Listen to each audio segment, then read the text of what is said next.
Donc, nous savons que dans le monde des ténèbres, il n'y a pas que le monde, puisqu'on a parlé que Satan était le prince de ce monde, mais il y a aussi toute une série d'individus, de personnages, on va dire, qui sont ce qu'on appelle les démons. Et dans la science chrétienne, si l'on veut, ou dans les instituts chrétiens, on appelle ça la démonologie, l'étude des démons, tout simplement. Ça a l'air d'être très scientifique, très intellectuel, mais c'est juste un mot où on étudie des démons. Alors il y a au moins deux théories différentes qui sont données concernant les démons. C'est que les premiers voient que dans les démons, ce sont des anges déchus. Et d'autres pensent que ce sont des types d'esprits impurs dont l'origine, on n'en connaît pas grand-chose. Et évidemment, on en déduit des choses qui ne sont pas dans la Bible. Et automatiquement, si on met des choses qui ne sont pas dans la Bible, on se discrédite vis-à-vis de la vérité. Donc voilà. Pour nous, on va raisonner d'une manière différentes peut-être, ou en tout cas, on va essayer de raisonner pour bien comprendre qui sont ces démons et surtout cerner ce qui est dit dans la Bible les concernant. La première chose, c'est que il faut bien se dire qu'au départ, comme toute autre créature, leur origine est inévitablement bonne, puisque c'est Dieu qui crée tout, et Dieu n'a créé que ce qui est bon. Rappelez-vous Genèse, hein? Chaque fois que Dieu crée quelque chose, il regardait et il disait que c'était bon. Donc ça veut dire que, comme pour les hommes, ces personnages sont tombés en disgrâce à un moment donné. Ça, c'est une certitude. Donc ils ne peuvent pas être venus comme esprits impurs et depuis le début. Ce sont des créatures bonnes aux yeux de Dieu, mais qui, à un moment donné, sont tombées en disgrâce. Ce qui est l'autre point intéressant, évidemment, c'est que nous avons étudié que les anges ont manifestement des apparences humaines parfois, corporelles autres à d'autres moments. Comme je l'ai expliqué, c'est pas avec deux ailes et une tête de chérubin d'enfants qu'ils sont. C'est pas ça. On a vu quelques apparences qu'ils peuvent avoir, notamment dans Ézéchiel et tout ça. Mais en tout cas, on sait que les anges ne sont pas des êtres corporels au départ. Ce sont des esprits. Donc, ça veut dire qu'ils n'ont pas de corps physique personnel spécifique et permanent. Au départ, ce sont des esprits.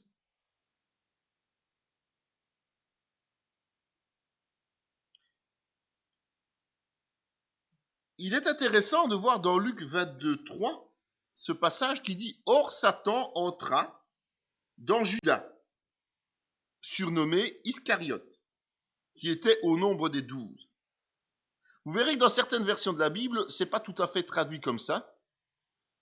On dit que Satan influença Judas. Mais en grec, c'est très clair, c'est Satan entra, il prit position, eis, c'est à l'intérieur de Judas. Donc c'est pas une influence externe, il est entré dans Judas.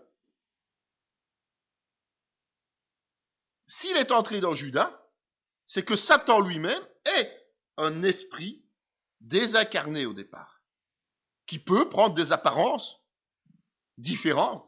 Mais en tout cas, nous sommes dans le monde spirituel, et ce monde spirituel est avant tout esprit. D'accord ? C'est pour cela qu'à notre mort aussi en tant qu'être humain, notre esprit, notre âme partent auprès de Dieu. Et notre corps sera simplement restauré plus tard. La vie de chaque créature de Dieu, que ce soit les anges ou que ce soit les hommes, sont d'abord esprit. C'est l'esprit de vie. Dieu est esprit. Dieu n'a pas une forme. Dieu est esprit. Il peut prendre des formes aussi, nous l'avons vu, notamment cet esprit sous forme d'une colombe, sous forme de flamme de feu, mais Dieu est esprit, c'est la parole qui nous dit. Donc, on va essayer sur ces bases-là de comprendre vraiment ce qui se passe. Tout n'est pas révélé dans la parole, il faut l'admettre. Donc, il y a certaines limites que nous ne pourrons pas franchir. Mais en tout cas, il faut tenir compte de ces deux principes. C'est que Dieu ne crée que des choses bonnes, et donc il y a dû avoir chute, et Dieu est esprit, et crée d'abord l'esprit, chez tous ceux qui sont destinés à vivre dans l'éternité. Les anges ont été créés pour vivre dans l'éternité, auprès du Seigneur, pour le servir, nous l'avons vu. Donc, automatiquement, ils sont spirituels. Comme nous, quand nous naissons de nouveau, nous sommes spirituels.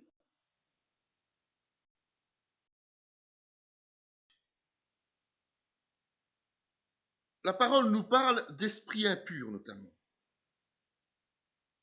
Il est dit, dans Marc 9, 25, Jésus, voyant courir la foule, menaça l'esprit impur et lui dit, « Esprit muet et sourd, je te l'ordonne, sors de cet enfant et n'y rentre plus. »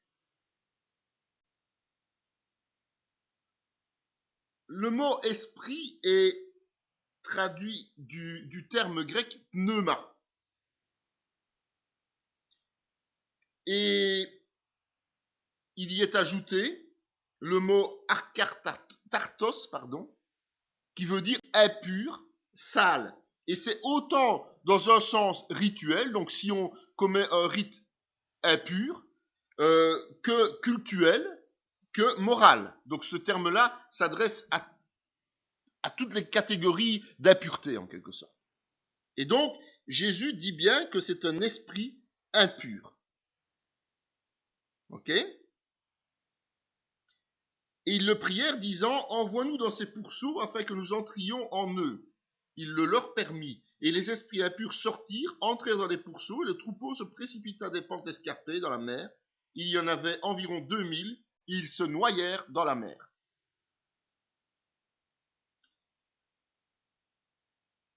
Il faut comprendre un principe. C'est que, contrairement aux anges, qui, eux, prennent des formes visibles de la part des hommes, de façon occasionnelle, et semblent être tout à fait à l'aise, quelle que soit leur position, qu'ils soient simplement esprits ou visibles, les esprits impurs, eux, semblent souffrir d'une situation qui fait que le fait qu'ils soient déchus leur donne une souffrance extraordinaire s'ils ne sont pas en possession d'un corps. C'est ce qui se passe dans ce passage. C'est que, alors que Jésus chasse les démons qui s'appelaient légions, ça veut dire très nombreux, dans cet homme-là qui était enchaîné, qui vivait nu dans le cimetière et qui était quelqu'un qui donnait peur à tout le monde, quand Jésus décide de chasser ces esprits impurs, eh bien ceux-ci lui demandent l'autorisation d'aller dans des animaux. Vous savez, parfois quand vous regardez certains types d'animaux, comme des chiens, vous vous posez parfois des questions. Quand des chiens vraiment agressifs, alors qu'ils pouvaient être très, très gentils, très calmes, eh bien c'est quelque chose qu'il faut observer parfois. Il n'est pas impossible que ce soit une possession démoniaque. Et donc, ici c'est le cas.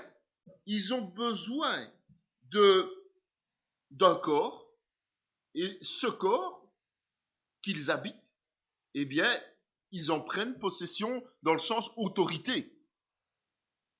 Ils dirigent ce corps quelque part. En psychiatrie, on parle parfois de dédoublement de personnalité. Eh bien, si on prenait la peine d'observer cela et de se positionner en tant que chrétien, eh bien, on se rendrait compte que ces gens peuvent être libérés de ce dédoublement de personnalité. On a transformé en maladie toute une série, psychiatrique principalement, toute une série de situations qui mériteraient d'être étudiées et solutionnées d'une manière spirituelle. Ça, il faut en être conscient aujourd'hui. Et donc, ici, ces esprits impurs ont quitté un corps humain pour aller vers un corps animal. Et ces animaux sont devenus fous. Ils sont devenus fous, tout simplement. La puissance de ces esprits impurs qui sont arrivés instantanément les ont effrayés quelque part et ils sont tombés, se sont noyés. Les animaux se sont noyés, pas les démons, hein, pas les esprits impurs. Hein. Les esprits impurs se sont pas noyés, soyons clairs. Ce sont les animaux qui se sont noyés. Hein. On ne peut pas tuer un esprit impur. On ne peut pas tuer. D'accord? C'est bien clair, on ne peut pas tuer un esprit impur. On peut le chasser, on peut prendre autorité, mais on ne peut jamais tuer. Ça ne marche pas. Ce sont des êtres créés, justement, et qui ne meurent pas. Ils ne meurent pas. Ce sont des anges déchus. Les anges sont éternels. Mais les esprits impurs aussi. Donc n'imaginons pas que nous pouvons supprimer purement et simplement tous ces démons. Hein. C'est pas comme dans les films science-fiction aujourd'hui, où il y a des super tueurs avec des flèches d'argent qui vont tuer les démons. Hein. Ça n'existe pas, ça. C'est de la foutaise. Comme de quoi on minimise parfois notre ennemi. C'est très important de bien positionner les choses telles qu'elles sont. Lorsque l'esprit impur est sorti d'un homme, il va vers des lieux, il va par des lieux arides, cherchant du repos. Il n'en trouve point. Alors il dit, je retournerai dans ma maison d'où je suis sorti, et quand il arrive, il la trouve vide, balayée et ornée. Il s'en va, et il prend avec lui 7 autres esprits plus méchants que lui. Ils entrent dans la maison, s'y établissent, et la dernière condition de cet homme est pire que la première. Il en sera de même pour cette génération méchante. Matthieu 12, 43-45. C'est Jésus qui disait ça. Quand un démon est chassé, quand un esprit impur, est chassé d'un corps, eh bien, il erre dans des lieux arides. Ça veut dire qu'il est mal dans sa peau. Si on peut dire. Puisqu'il n'a pas de peau. Il est là, il végète.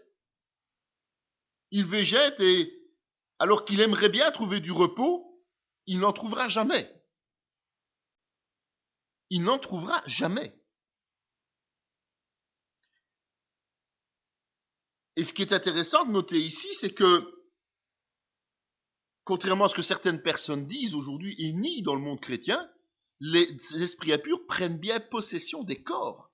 On voit que Jésus dit clairement qu'ils considèrent l'individu comme leur propre maison. Comment est-ce que ça peut être plus clair que ça? La maison ne reste pas dans le jardin, hein. On vit dedans.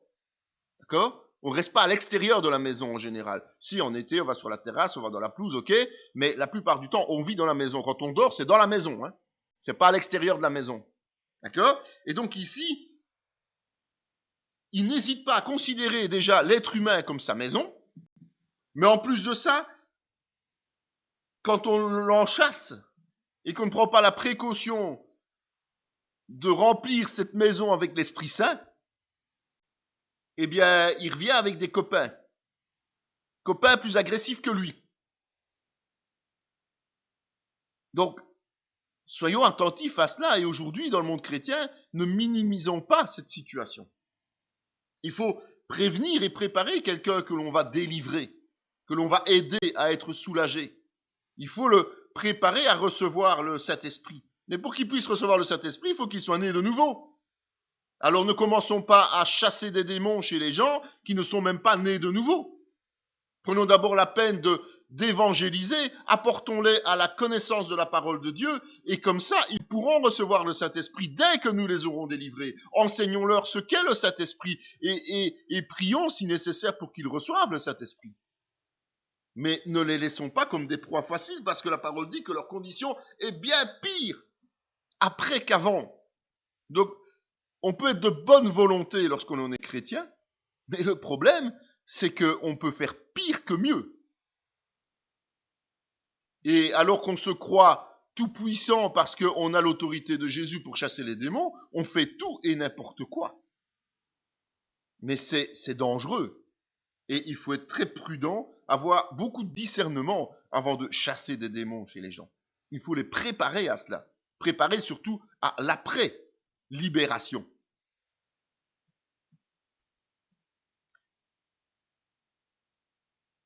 On voit que ce type d'esprit impur, en plus, agit sur terre. S'il prend position chez les êtres humains, s'il prend position dans les animaux, c'est qu'ils sont bien présents sur terre. Je disais que Satan n'était pas omniprésent, mais Satan a ses relais, a ses serviteurs, à ces gens, disons, ces entités dont il peut disposer à sa guise puisqu'il est prince de ce monde. Il est prince des hommes, mais aussi prince des esprits impurs. C'est lui qui les dirige.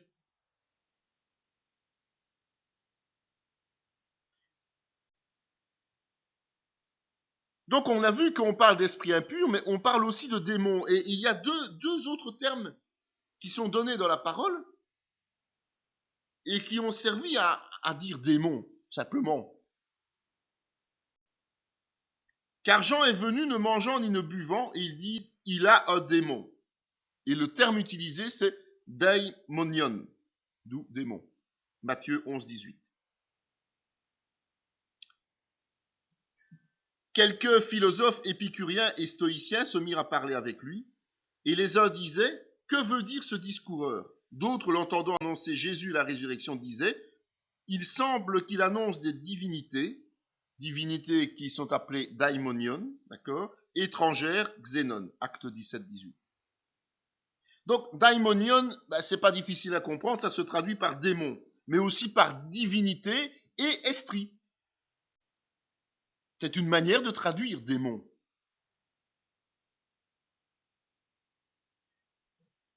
Les démons, daimones, priaient Jésus, disant, si tu nous chasses, envoie-nous dans ce troupeau de pourceaux, le passage qu'on a vu précédemment. Le terme là, ce n'est plus daimonion, mais c'est daimon, qui est traduit par démon ou mauvais esprit, ou esprit mauvais, d'accord, ou esprit impur. Donc, ces termes-là, esprit impur et démon, quelque part, ils vont ensemble, c'est la même chose. On parle du même terme. C'est pour ça que quand les gens disent on ne sait pas s'ils viennent bien de ceci ou de cela, la parole elle est claire. Démon et esprit impur, c'est la même chose. On parle des mêmes personnes. Personne, c'est une façon de parler, évidemment. Des mêmes esprits. Et je vis sortir de la bouche du dragon et de la bouche de la bête et de la bouche du faux prophète 3 esprits impurs. Et là, il est mis pneumata, tria, akartarta. Donc on a vu tout à l'heure ce que ça voulait dire. Semblable à des grenouilles. Des démons semblables à des grenouilles. Ça donne une petite idée de l'aspect qu'ils peuvent prendre. Car ce sont des esprits de démons, pneumata, daimonion. Voilà, là il y a vraiment une liaison entre démons et esprits impurs. On ne peut pas dire autrement. Qui font des prodiges. Et qui vont vers les rois de toute la terre, afin de les rassembler pour le combat du grand jour du Dieu Tout-Puissant.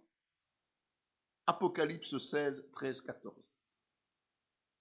C'est le passage le plus explicite dans la Bible qui fait le lien direct entre l'esprit impur et le démon. C'est intéressant. Donc on ne peut pas nier que c'est la même chose. Ce sont 2 termes différents, comme je vous ai déjà dit qu'on utilise des termes différents pour le même personnage. Il faut savoir que ces démons ou esprits impurs ont une personnalité. Ah ben oui. C'est pour ça que je peux parler de personnage, quelque part, de personne dans l'absolu. Ils ont en fait toute une série d'attributs, de qualités, si on peut dire, en cas de défauts, mais voilà, qui sont propres à toute créature spirituelle. En fait, les démons connaissent Dieu et ont une certaine intelligence. Dans Marc 1, 24, il est dit, qu'y a-t-il entre nous et toi, Jésus de Nazareth? Tu es venu pour nous perdre. Je sais qui tu es, le Saint de Dieu. Ils savent qui est Jésus. Alors que les hommes, les Juifs, ne l'ont pas reconnu. Eux, les démons, ils savent qui est Jésus. Donc vous voyez qu'ils ont une certaine intelligence, une certaine connaissance de Dieu. Ils connaissent Dieu, ils connaissent la parole. Ils ont une conscience d'eux-mêmes. Ils savent qui ils sont. Et notamment, dans ce passage que nous avons vu précédemment, quand Jésus leur dit « Quel est ton nom ?» Légion est mon nom, lui répondit-il, car nous sommes plusieurs. Marc 5, 9. Comment ils peuvent savoir qu'ils sont plusieurs s'ils n'ont pas une conscience d'eux-mêmes? S'ils ne sont pas réalistes et qu'ils ne savent pas qu'ils existent quelque part.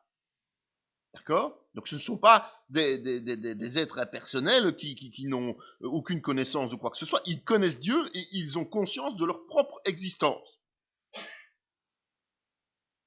Ils ont donc une volonté personnelle et ils parlent. Ce passage que nous avons vu, je le reprends, il y avait dans la montagne un grand troupeau de pourceaux qui paissaient, et les démons supplièrent Jésus de leur permettre d'entrer dans ces pourceaux. Il le leur permit. Les démons sortirent de cet homme, entrèrent dans les pourceaux, le troupeau se précipita des pentes escarpées dans le lac et se noya. Si les démons n'étaient pas capables de réfléchir et de décider, comment auraient-ils pu supplier Jésus de les envoyer dans les ports? Comment aurait-il pu lui demander l'autorisation d'aller dans ces ports?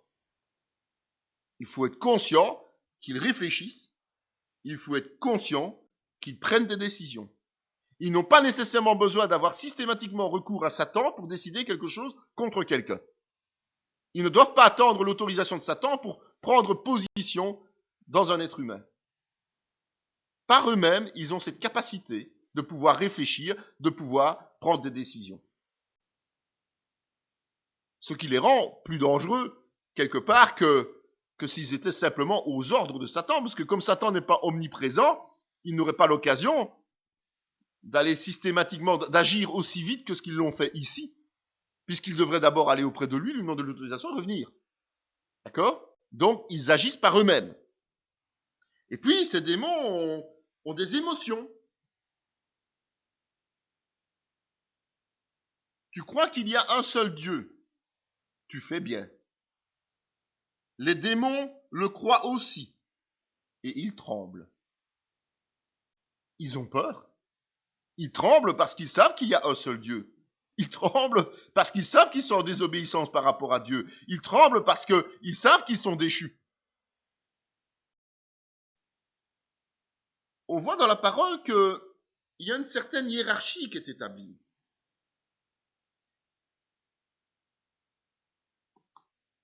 Et on l'a vu au niveau des anges. On a vu qu'il y avait différents types d'anges. On a vu qu'il y avait différents types de missions. Donc automatiquement, on retrouve ce type de situation ici au niveau des esprits impurs, et notamment le passage d'Éphésiens 6.12, comme je vous disais tout à l'heure, car nous n'avons pas à lutter contre la chair et le sang, mais contre les dominations, contre les autorités, contre les princes de ce monde des ténèbres, contre les esprits méchants dans les lieux célestes. Il y a des démons qui sont sur terre. On a vu les démons qui prennent position, qui prennent possession, qui agissent. Mais il y a aussi des esprits impurs qui ont une certaine autorité, et une autorité certaine, et qui ont une présence dans le ciel. On ne parle pas d'être en présence de Dieu. On parle de ce ciel qui est encore membre qui est intégré dans la création. On ne parle pas du paradis là, hein, on est bien d'accord. Mais ils ont une influence céleste aussi. Il y a des gens qui représentent ça. Le premier ciel, c'est-à-dire ce ciel, l'atmosphère autour de nous, ce qui est encore visible. Puis il y a ce second ciel dans la création qui est ce ciel où il y a cette présence des esprits impurs et notamment aussi des anges. Rappelez-vous quand Gabriel est arrivé auprès de Daniel et qui lui a dit qu'il a dû combattre contre le prince de Perse ou le roi de Perse. C'est dans ce ciel, en fait, entre le paradis, donc la présence de Dieu, et la terre, il y a un passage là qui est où les anges doivent se frayer un chemin. Ils doivent se frayer un chemin. Ils doivent se battre pour passer et venir sur terre, annoncer les choses que Dieu demande qu'on annonce et venir intervenir. Donc il y a une bataille céleste, il y a une bataille difficile là, permanente. Et cette bataille, eh bien, est due au fait que des esprits impurs qui ont plus d'autorité que les démons, qui sont plus puissants que les démons, et qui sont parfois appelés esprits méchants dans les lieux célestes, eh bien, sont là, sont présents et veulent empêcher l'œuvre de Dieu de se réaliser. Mais les anges fidèles, évidemment, finissent toujours par remporter la victoire, de nouveau. Parce qu'ils sont fidèles à Dieu, parce qu'ils marchent dans les voies de Dieu, parce que c'est ainsi. Et que Dieu n'est pas l'égal de Satan, mais Dieu est tout puissant et Satan est une créature, je le rappelle. C'est très important. Ok ? Donc nos prières vont monter, mais il faut qu'elles soient faites avec un esprit pur, avec une conscience pure, pour qu'elles atteignent Dieu le Père. C'est pour ça parfois qu'en plaisantant, je dis que beaucoup de prières s'arrêtent au plafond de l'église. Elles vont pas plus loin et puis on s'étonne que Dieu n'agit pas, mais c'est normal. Si on ne vient pas avec un cœur sincère et une conscience pure, on ne peut pas passer ce ciel envahi par ces esprits impurs, ce lieu de bataille. Et donc Jésus ne nous sert pas à grand chose, ne nous sert pas d'intermédiaire puisque ça ne lui parvient pas nos prières. Mais quand nous prions avec une conscience pure, ces prières vont directement au Père. Et Jésus intercède pour nous. Et là, automatiquement, Dieu envoie ses troupes. Et ces troupes, elles vont peut-être devoir combattre un certain temps, mais elles passeront toujours. Et elles arriveront toujours auprès du chrétien. C'est un peu imagé ce que j'explique. Il ne faut pas le prendre au sens de la lettre même que je vous le dis. J'essaie de vous expliquer, de vous faire comprendre comment les choses se passent en réalité. Comprendre que parfois il faut du temps. Même souvent il faut du temps. C'est pour ça qu'il faut persévérer dans la prière. Pour percer dans un sens comme dans l'autre, ce champ, ce lieu céleste où il y a une guerre permanente entre les anges fidèles à Dieu et les anges déchus et tous ces esprits impurs. On voit ce sont des dominations. Mais dominer dit bien ce que ça dit. Dominer, c'est une domination. Autorité, ça veut dire qu'ils ont du pouvoir. Les princes de ce monde, des ténèbres, on voit que Satan est le prince du monde, mais il y a d'autres princes, il y a d'autres anges qui ont été déchus et qui sont munis d'une autorité certaine. Certains iront vous dire que ce sont des princes territoriaux, des choses comme ça. J'irai pas jusque-là, je reste prudent dans ce que je dis. Mais on voit quand même que, notamment, Gabriel parle bien du prince de Perse. Donc, c'était un prince du monde des ténèbres qui avait une forte autorité. Ça veut dire qu'il avait une autorité équivalente, on va dire, à l'empire perse de l'époque, mais qui était spirituelle. Donc, il n'y a rien de matériel sur terre qui se fait sans qu'il y ait son équivalent spirituel, en fait. C'est pour ça que nous ne nous battons pas contre la chair et le sang, mais contre les esprits. Ça ne sert à rien de vouloir se battre contre les hommes. Ça ne nous apporte rien, il faut se battre contre ceux qui ont autorité sur les hommes. C'est là notre vrai combat de chrétiens. C'est là que nous devons agir. Okay ? Et d'ailleurs, ce passage dans 2 Corinthiens est intéressant. Je connais un homme en Christ qui fut, il y a 14 ans, ravi jusqu'au 3e ciel. Si ce fut dans son corps, je ne sais pas. Si ce fut hors de son corps, je ne sais. Dieu le sait. Et je sais que cet homme, si ce fut dans son corps ou sans son corps, je ne sais, Dieu le sait, fut enlevé dans le paradis, et qu'il entendit des paroles ineffables qu'il n'est permis à un homme d'exprimer. Paul relate ce fait-là. Beaucoup pensent que c'est lui qui l'a vécu, mais que par humilité, il n'a pas voulu le mettre comme tel. C'est pas le seul à avoir été ravi dans le 3e ciel, puisque Jean lui-même a été ravi en esprit aussi, notamment. Mais en tout cas, ce qui est intéressant à voir, c'est qu'effectivement, il parle de 3e ciel et il fait le rapport direct avec le paradis. C'est pour ça qu'on peut dire qu'il y a 3 ciels, en fait, et pas 7 ou 10 ciels, comme on peut parfois l'entendre dans des révélations occultes extraordinaires. Il y a 3 ciels, et ce 3e ciel, c'est le paradis. Le premier ciel, c'est où nous sommes, c'est ce que nous voyons, entre les deux, il y a ce ciel. C'est cette partie-là qui fait partie de la création et qui est ce lieu uniquement spirituel, mais où il y a cette lutte acharnée. Et c'est vrai et c'est logique, ils ne peuvent pas avoir accès au paradis, ils ne peuvent pas avoir accès à la sainteté, puisqu'ils ne sont plus saints, ils sont impurs. Mais ils ont accès à ce 2e ciel. Et ils y sont. Et ils s'y complaisent, dirons-nous. D'accord ? Mais nous, chrétiens, nous avons accès au 3e ciel. Même si nous n'avons pas accès direct comme Paul a eu cette bénédiction d'y aller, nous y avons accès en esprit. Dès maintenant, nous faisons partie du royaume de Dieu. En fait, si vous représentez le royaume de Dieu, il est transcendant le royaume de Dieu. Le royaume de Dieu il est là au paradis et il vient jusque sur terre. Et il est représenté ici sur terre par l'Église universelle, pas les églises locales, parce qu'il n'y a qu'une partie des églises locales qui font partie de l'Église universelle. Tous ceux qui font partie d'une église locale ne sont pas nécessairement des chrétiens nés de nouveau, ne sont pas nécessairement des gens qui sont membres du royaume des cieux. Donc, le royaume de Dieu, c'est le paradis plus cette intervention, cette incrustation dans le monde terrestre et évidemment dans le deuxième ciel aussi, puisque le royaume passe.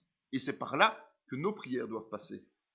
Ils doivent être internes au royaume de Dieu. S'ils sont hors du royaume, elles vont servir à rien, nos prières. Elles vont être diffuses, elles vont être perdues quelque part. Elles vont pas obtenir gain de cause. Parce que tout simplement, elles sont hors du royaume et donc elles n'atteignent pas le paradis. D'accord ? Vous comprenez, ça c'est important quand même de se rendre compte de comment Dieu a établi les choses. Il y a une hiérarchie chez les démons et les esprits impurs, mais il y a aussi un chef, ce fameux Satan. Tous les esprits impurs sont sous l'autorité de Satan. C'est lui le patron. C'est lui le PDG.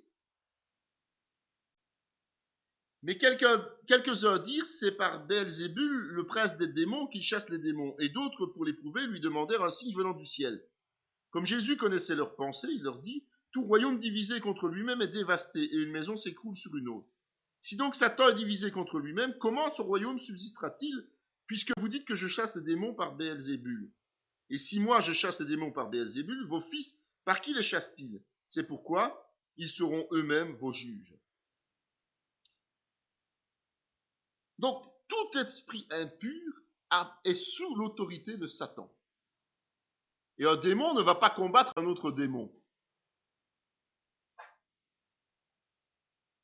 Partons de ce principe-là. Un démon ne va pas combattre un autre démon. Il n'y a pas des démons gentils. On voit ça dans le monde aujourd'hui. On entend ces choses-là. Il y a des démons gentils qui viennent protéger les pauvres habitants des démons méchants. Vous avez déjà entendu, vous avez déjà vu des films comme ça. Vous avez entendu parler de ces choses-là. Ça n'a aucun sens. Un démon est un démon, un esprit impur est un esprit impur. Ils ne se divisent pas les uns contre les autres, ils ne se battent pas les uns contre les autres. Ils sont tous à la cause de Satan. Tous à la cause de Satan. Et voici, ils s'écrièrent, qu'y a-t-il entre nous et toi, fils de Dieu? Es-tu venu ici pour nous tourmenter avant le temps? Il y avait loin d'eux un grand troupeau de pourceaux qui paissaient. On revient sur le passage dont on a parlé tout à l'heure.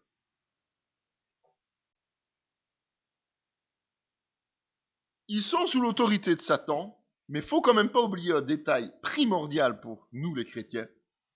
C'est qu'en fait, ils sont quand même sous le pouvoir de Jésus-Christ. D'accord? On a vu que Satan ne peut pas agir en dehors des limites fixées par Dieu. On a vu que Jésus est mort et ressuscité. Et que maintenant il a reçu tout pouvoir dans le ciel et sur la terre. Tout pouvoir, ça veut bien dire tout pouvoir. Et que donc même Satan, qu'il le veuille ou pas, est au service de Jésus-Christ. Qu'il le veuille ou pas, chaque démon est au service de Jésus-Christ. Et ils savent ce qui les attend, puisque eux-mêmes pensent que leur temps n'est pas encore arrivé, donc ils connaissent la parole, je vous le rappelle. Donc ils savent qu'il y a un jour où ils seront jetés en enfer. Ils le savent pertinemment bien. Parce qu'ils savent qu'ils sont sous l'autorité de Jésus-Christ. Ils ne peuvent pas échapper à Dieu. Ils ne peuvent pas faire une colonie à part qui aurait tout pouvoir et toute puissance. Ils sont dépendants de Dieu. Puis, ayant appelé ses 12 disciples, il leur donna le pouvoir de chasser les esprits impurs et de guérir toute maladie, toute infirmité. Ce qu'il faut déduire de cela, c'est que qui dit sous le pouvoir de Jésus, dit aussi sous l'autorité de l'homme né de nouveau, qui a la capacité de les chasser. On est bien d'accord. Jésus nous a donné cette autorité. Donc, les esprits impurs sont sous notre autorité aussi, nous les chrétiens. Faut arrêter de croire n'importe quoi. Faut arrêter de les laisser nous dominer. nous les chrétiens. Alors les disciples s'approchèrent de Jésus et ils lui dirent en particulier, pourquoi n'avons-nous pu chasser ce démon? C'est à cause de votre incrédulité, leur dit Jésus. Je vous le dis en vérité, si vous aviez de la foi comme un grain de sénévé, vous diriez à cette montagne, transporte-toi d'ici là, et elle se transporterait. Rien ne vous serait impossible. Évidemment, la condition, c'est d'avoir suffisamment de foi. Si vous commencez à douter, vous ne pouvez pas combattre les esprits impurs. Vous ne pouvez pas les dominer, vous ne pouvez pas les vaincre. Il faut être convaincu de cette autorité que Jésus nous a transmise. Et je vous reprends ce passage dans Luc 10 qui dit, les 70 revinrent avec joie, disant, Seigneur, les démons même nous sont soumis en ton nom. Vous savez, prendre position et autorité sur les démons, ça doit quoi? Nous produire de la joie. Pourquoi ça nous produit de la joie? Parce qu'on a la confirmation que Dieu est avec nous. On a la confirmation qu'on est dans ses pas. On a la confirmation qu'on marche selon ce qu'il veut.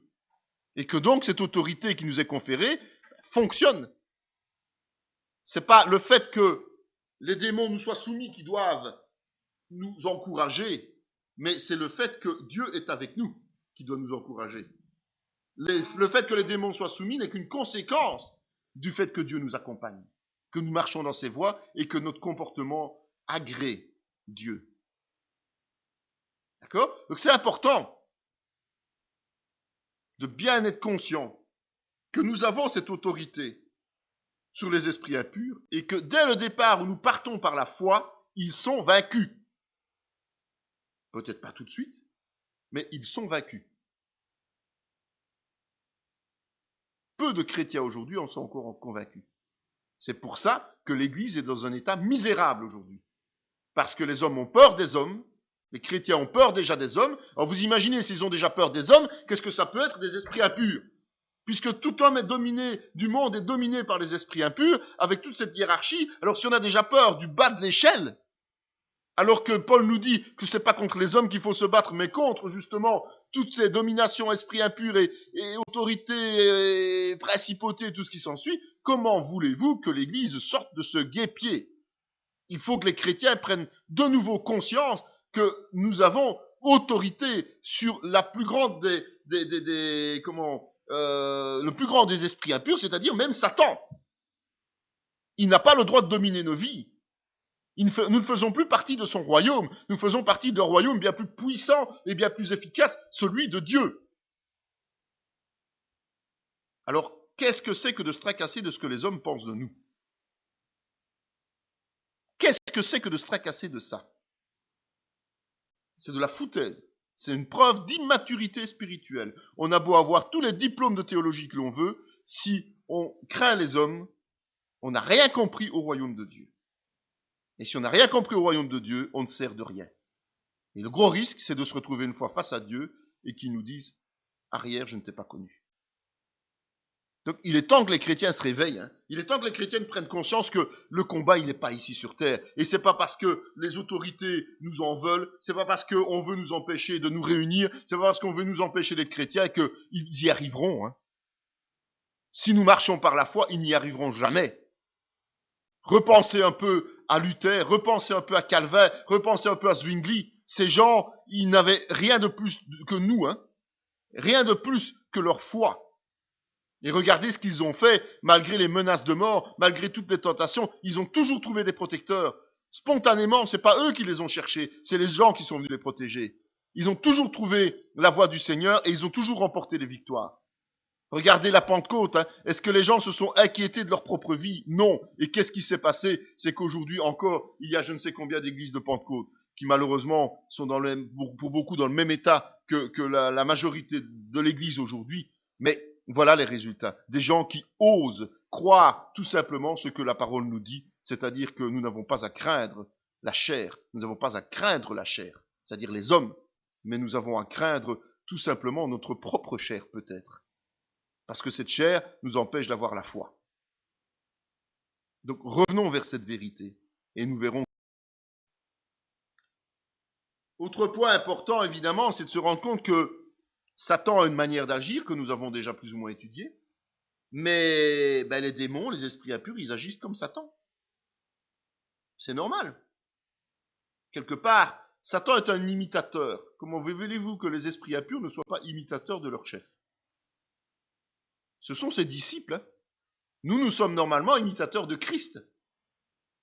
Paul disait, pour ceux qui n'y arrivent pas, soyez imitateurs de ma personne, de Paul. Comme moi je suis imitateur de Christ, c'est peut-être un peu plus facile, je vous avais déjà expliqué. Mais en tout cas, ils sont imitateurs. Et eux, ils sont imitateurs de leur patron, de Satan. Alors qu'est-ce qu'ils font? Ils rendent des gens malades et infirmes. Notamment, deux passages que je vous ai pris dans Matthieu 9 et Luc 13. Comme il s'en allait, voici, on amena à Jésus un démoniaque muet. Le démon ayant été chassé, le muet parla. Et la foule étonnée disait, jamais pareille chose ne s'est vue en Israël. Il n'y avait pas beaucoup de mémoire. Hein. Parce que quand on voit ce qu'Élie faisait, ce qu'Élisée faisait, ils n'ont pas beaucoup de mémoire, les Juifs, quand ça les arrange. Comme les chrétiens, c'est exactement pareil. Hein. On n'a pas de leçons à leur donner. Nous, c'est la même chose. On n'a jamais vu autant de choses. Si, il suffit de regarder l'histoire de l'Église. Je parlais tout à l'heure de certains réformés qui ont fait des choses extraordinaires, de certains évangéliques qui ont fait des choses extraordinaires. C'est pareil. Hein. Il y a eu beaucoup de miracles avant Jésus. Hein. Il y en a eu énormément, il y a eu des résurrections. Tout ce que Jésus a fait avait déjà été accompli par des prophètes entre nous. Il n'a pas innové quant à la puissance surnaturelle de Dieu.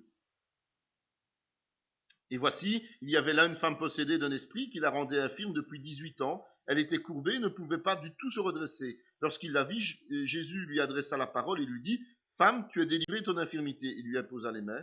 À l'instant, elle se redressa et glorifia Dieu.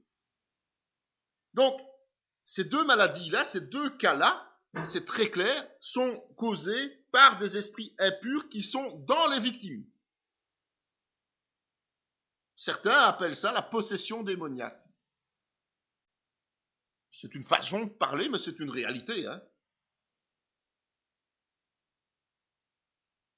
Maintenant, attention de ne pas tomber dans le travers et systématiquement de voir un démon dans chaque maladie. Parce que là, c'est de la débilité aussi. Hein. C'est de la malhonnêteté intellectuelle. Hein. Il y a des maladies qui ne sont pas causées par des démons. J'insiste bien avec ça. Heureusement d'ailleurs, parce que ça ferait du travail pour tous les chrétiens qui s'engagent. Hein. Mais c'est clair qu'il y a certaines maladies qui sont causées par des démons. Donc il faut toujours se poser la question de savoir, de demander le discernement en fait au Seigneur pour voir si effectivement il y a ou pas un problème démoniaque derrière. Surtout des maladies invalidantes ou des maladies qui sont très longues. Poser la question, c'est déjà parfois répondre partiellement au problème. Et cette femme qui est une fille d'Abraham et que Satan tenait liée depuis 18 ans, ne fallait-il pas la délivrer de cette chaîne le jour du sabbat? Ce qui est intéressant dans ce passage-là, justement, c'est ce que je vous disais. C'est que il est dit clairement que elle était infirme à cause justement d'un démon, d'un esprit impur. Et un peu après, Jésus dit bien que, en fait, elle était tenue dans des chaînes par Satan. Donc le démon était dans la personne, la rendait infirme, mais le démon, il agit au nom de Satan, en fait. Et donc, l'absolu, c'est Satan qui tient prisonnier ces gens en envoyant comme ça et en permettant à ces esprits impurs de prendre domicile chez certains individus. Et pourtant, on parle d'une fille d'Abraham, hein, donc de quelqu'un qui était juif et qui accompagnait. Pourquoi c'était possible? Tout simplement parce qu'à cette époque-là, la foi, elle était nulle part. Hein. Elle n'était nulle part. Elle n'existait plus dans le peuple juif. C'était le rite, le rituel, c'était l'état de l'Église, de l'Église aujourd'hui, c'est le même état que le peuple d'Israël au moment de la venue de Jésus, soyons clairs, hein, il ne faut pas se voiler la face. C'est ce qui se passe aujourd'hui dans le monde de l'Église. On manque tellement de foi qu'on ne peut plus rien faire, qu'on ne sait plus agir. Les esprits impurs et les démons torturent. Je dis bien, ils torturent. Et son maître, irrité, le livra au bourreau, jusqu'à ce qu'il lui eût payé tout ce qu'il devait. C'est ainsi que mon Père Céleste vous traitera, si chacun de vous ne pardonne pas à son frère de tout son cœur. C'est une image qu'on nous donne dans Matthieu 18. Mais c'est très clair, cette image. C'est que les bourreaux, bien, ce sont les démons, évidemment.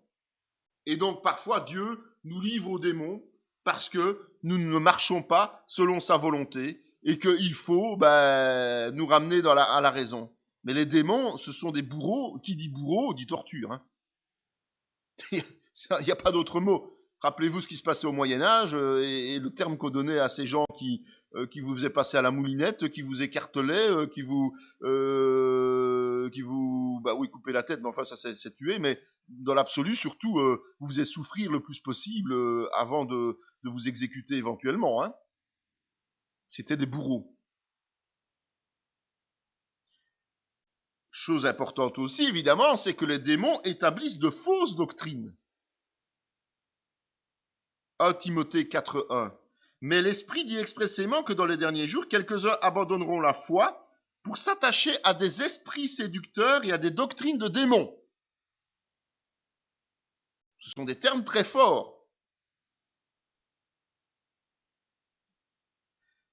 Pourquoi ces doctrines vont-elles séduire ? C'est pas compliqué. Elles vont faire croire au salut par des voies qui plaisent aux hommes. Soit par des œuvres, c'est-à-dire l'homme est capable de se sauver par lui-même quelque part. Soit par la disparition pure et simple du mal et de l'enfer, dans les concepts religieux.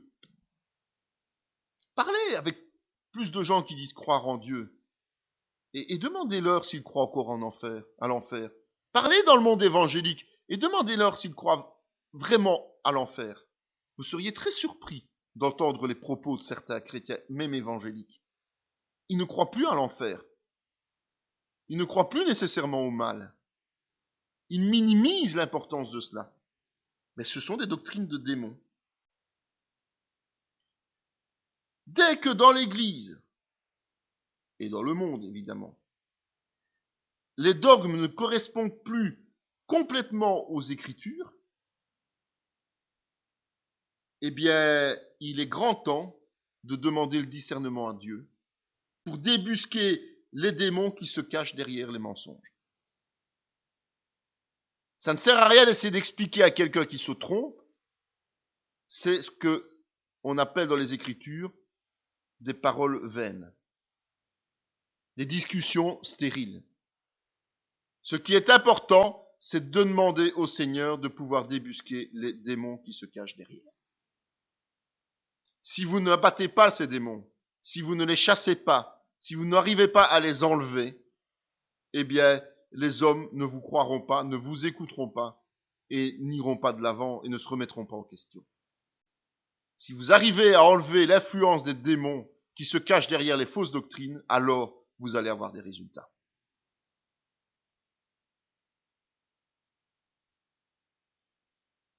Les démons établissent des fausses doctrines, mais aussi des fausses sagesses. Mais si vous avez dans votre cœur un zèle amer et un esprit de dispute, vous ne glorifiez pas et ne mentez pas contre la vérité. Cette sagesse n'est point celle qui vient d'en haut, mais elle est terrestre, charnelle, diabolique.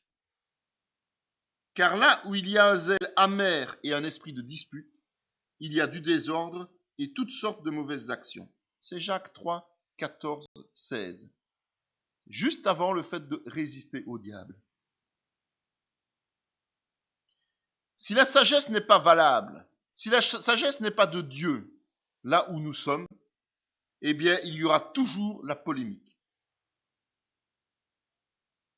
Les démons ne peuvent pas transmettre la sagesse de Dieu, puisqu'ils sont déchus. Ils ne peuvent transmettre qu'une sagesse erronée, une fausse sagesse.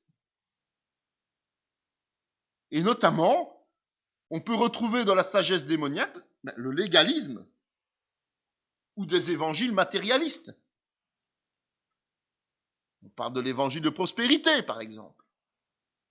Ça, ce sont des fausses sagesses. Ce sont des choses que les démons arrivent à inculquer dans l'Église au travers des guides, au travers des bergers, au travers des pasteurs, au travers des membres influents.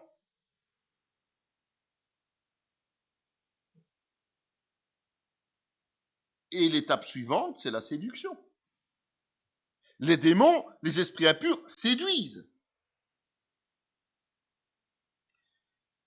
Mais l'Esprit dit expressément que dans les derniers temps, quelques-uns abandonneront la foi pour s'attacher à des esprits séducteurs, c'est ce que nous voulons voir, des doctrines de démons. Il est ajouté après, par l'hypocrisie de faux docteurs portant la marque de la flétrissure dans leur propre conscience, prescrivant de ne pas se marier et de s'abstenir d'aliments que Dieu a créés, pour qu'ils soient pris avec action de grâce par ceux qui sont fidèles et qui ont connu la vérité. Aujourd'hui, le problème, c'est que dans nos églises, il y a des faux docteurs, il y a des faux pasteurs, il y a des faux prophètes. Et ces gens vont donner des directives aux brebis qui sont là, qui ne sont pas conformes à la parole de Dieu. Et il suffirait d'un peu de discernement, il suffirait de bien connaître la parole de Dieu, il suffirait de marcher dans les voies du Seigneur pour n'importe quel chrétien d'entre nous pour se rendre compte qu'il y a un problème. Du moment où on vous impose une règle, on vous impose une soi-disant vérité qui ne se retrouve pas dans la parole de Dieu, eh bien, vous pouvez vous dire que là derrière, il y a un esprit de séduction. Ça peut se traduire, comme on le voit là, au travers de règles très strictes, comme le célibat imposé, comme le fait de ne pas manger de tout, par exemple. Mais ça peut aussi se retrouver au travers d'autres dogmes, d'autres règles que l'on établirait et qui sont dans l'autre sens, c'est-à-dire permettre tout et n'importe quoi. Un certain laxisme. Dieu est bon, Dieu est amour. Tu peux tout faire, c'est pas grave, Dieu pardonne toujours. Ça aussi, c'est une séduction. Hein. Oh, c'est pas grave, tu sais. Laisse-le faire. De toute façon, Dieu le connaît. Il va arranger les choses, tu sais. Tôt ou tard, il n'y a pas de problème. Mais non, c'est pas ça. Ça aussi, c'est de la séduction. Parce que vous ne gagnerez jamais votre frère si vous voyez faire ça. Si ton frère a péché, reprends-le. Tu dois prier pour ton frère qui pêche. Donc ça veut bien dire que Dieu n'est pas d'accord avec le péché. Hein. Il ne tolère pas le péché. Il veut la repentance, il veut le pardon. Donc la priorité du chrétien, c'est de marcher dans ses voies et pas de fermer les yeux sur le péché de l'autre. Loin de là, nous devons réagir. Nous avons cet ordre de réagir pour le gagner. Sinon, ça sous-entend, il est perdu. Soyons clairs. Si nous laissons les gens pécher et nous fermons les yeux, eh bien, nous participons à sa perte. Important de se rendre compte. Les démons sont encore derrière l'idolâtrie, évidemment. Que dis-je donc? Que la viande sacrifiée aux idoles est quelque chose et qu'une idole est quelque chose? Nullement. Je dis que ce qu'on sacrifie, on le sacrifie à des démons et non à Dieu. Or, je ne veux pas que vous soyez en communion avec les démons. Vous ne pouvez boire la coupe du Seigneur et la coupe des démons. Vous ne pouvez participer à la table du Seigneur et à la table des démons. Vous savez, beaucoup de religions aujourd'hui, et c'est bien plus trompeur qu'on ne pense, introduisent des sacrifices. Alors c'est facile, le sacrifice physique, tout le monde le voit, c'est concret. Mais il y a aussi des sacrifices symboliques. Il y a des rituels. Il y a des objets d'adoration et de vénération. Vous savez, par exemple, comme je disais, la messe catholique, c'est un sacrifice. Ils le disent clairement. C'est un sacrifice. Le prêtre est sacrificateur. Donc, quand vous prenez l'Eucharistie dans une église catholique, vous participez à un sacrifice. Ah oui. Il est symbolique, d'accord, mais c'est un sacrifice.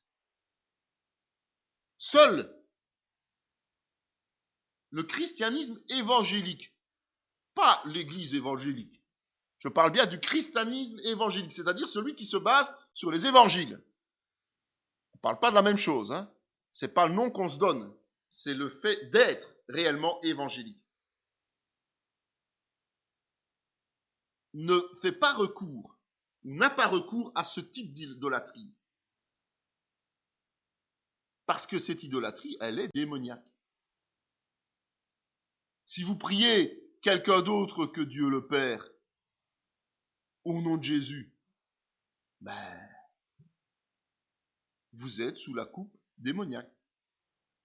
Vous êtes sous l'influence des démons. Je ne veux pas dire que vous êtes possédé par un démon, c'est pas ça que je dis. Mais vous êtes sous l'influence d'un démon. Si vous vénérez, parce qu'on joue sur les mots, on dit on n'adore pas, on vénère. Si vous vénérez quelqu'un d'autre que Dieu, vous êtes sous la coupe, sous l'influence des démons. Vous êtes là, dans une forme d'idolâtrie. Si vous aimez plus votre enfant que Dieu, vous êtes idolâtre sous la coupe d'un démon. Si vous aimez plus votre conjoint que Dieu, vous êtes sous la coupe d'un démon, sous son influence. Dieu sait ce qu'il dit quand il dit qu'il veut être aimé en priorité, être le premier en toutes choses. Il sait ce qu'il dit. Donc, soyons attentifs à cela. Cette vidéo fait partie intégrante de la formation en théologie pratique dispensée par la mission de théologie Emmanuel de Parakou, Bénin, sous l'autorité académique du Centre chrétien Emmanuel SBL, Spa, Belgique. Pour mieux connaître nos activités, voici nos différentes adresses.